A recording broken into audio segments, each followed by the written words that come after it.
شیخ Saadi نے زندگی کا زیادہ تر حصہ علم حاصل کرنے اور سیر و سیاست میں گزارا۔ گلستان اور بوستان ان کی مشہور کتابیں تھیں۔ شیخ سعدی بوستان میں فرماتے ہیں کہ ایک کسان جنگل سے گزر رہا کہ شدید بارش کی وجہ سے پورے جنگل میں بہت کیچڑ ہو گیا۔ جنگل سے گزرتے ہوئے کسان کا گدھا کیچڑ میں پھنس گیا۔ اس نے گدھے کو کیچڑ سے نکالنے کے لیے زیادہ کوشش کی مگر گدھا کیچڑ میں پھنس گیا۔ کسان کو کچھ سمجھ نہیں آ رہا تھا کہ وہ کیا کرے۔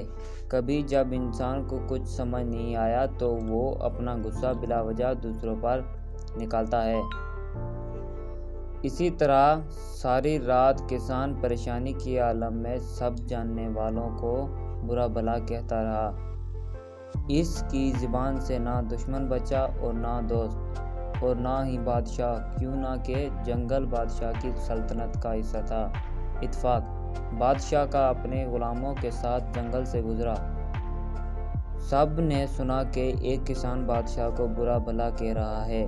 اچانک کسان کی نظر بادشاہ پر پڑی۔ وہ بہت پریشان ہوا کہ بادشاہ نے سب کچھ سن لیا، اب اس کا انجام بہت برا ہوگا۔ اس وقت غلاموں نے بادشاہ کے کان بھرنا شروع کر دیے۔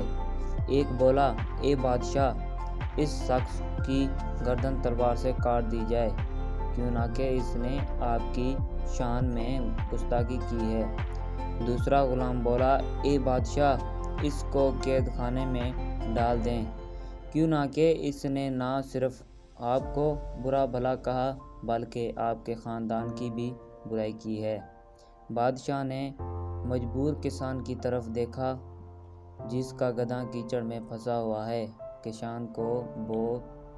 بادشاہ کو کسان کی حالت پر رحم آیا۔ اس نے کسان کی نامناسب باتوں کو معاف کر دیا اور اپنے غصے کو پی گیا۔ بادشاہ نے کسان کو انعام و احترام سے نوازا اور ایک سفید گھوڑا بھی انعام میں دیا۔ پیارے بچوں، ہمیں اس کہانی سے سبق ملتا ہے کہ سچ ہے کہ برائی کا بدلہ برائی سے دینا آسان ہے، لیکن انسان کو چاہیے کہ برائی کا جواب بھلائی سے دے۔